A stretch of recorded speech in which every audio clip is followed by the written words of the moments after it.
because in your mind you're creating that attachment to, you know, the cookies and cream ice cream. Still got it in my freezer, man. Why don't you eat that? I do not understand.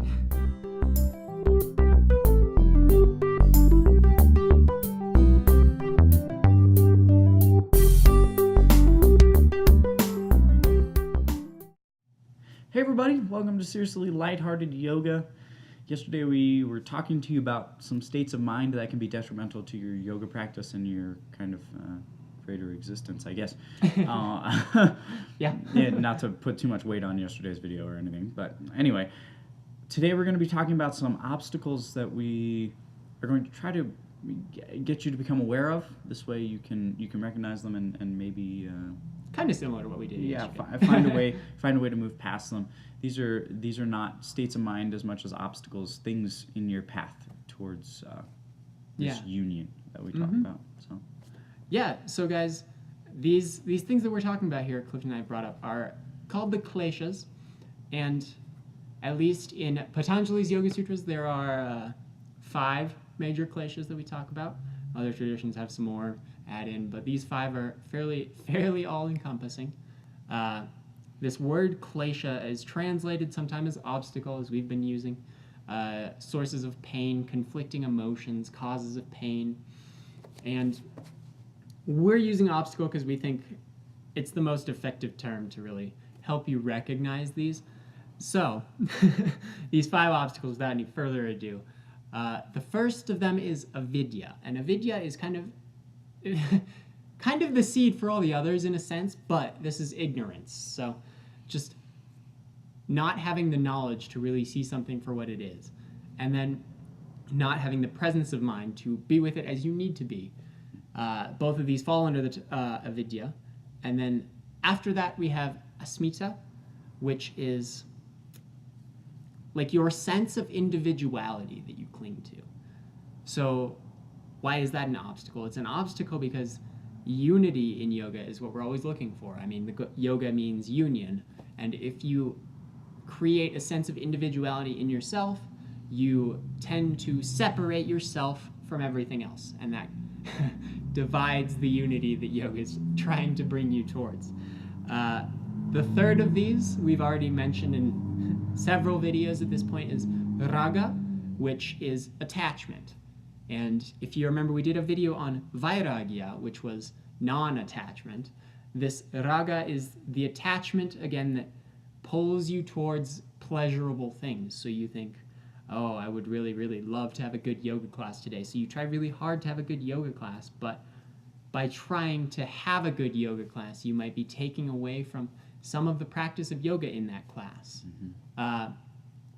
Then there's dvesha, which is kind of seen as the other side of attachment, the aversion.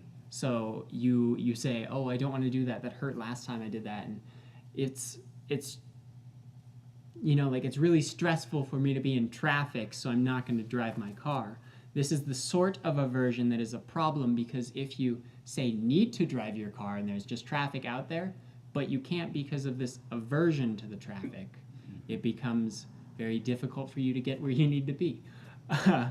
That's the sort of way that this aversion can pull you away from everything you can be doing. And then there's abhinivesha, which is kind of translated as like a thirst for life, or maybe a not wanting to die. Like, it's kind of either of those. And this is something that is very, very difficult for pretty much everyone to get over. We're all very attached to our lives because, think about it, you have lived your life at the center of everything you've ever done, and dying is the opposite of doing that. So this kind of looming threat of death kind of clouds a lot of people and makes their life into something that it doesn't necessarily need to be or should be. So recognize if you're doing something maybe just for no other reason than it's going to, you know, help you live a little bit longer, or maybe allow you to have some security later on so that you can, I don't know, avoid death in a sense. Because, I mean, when you think about it, accidents happen all the time. You might just die tomorrow. I'm not saying like let go of everything, but I'm saying that death is not something that we really get much say in. When it happens to us, it happens, and we should work towards accepting it, and it really is kind of the hard one to get over.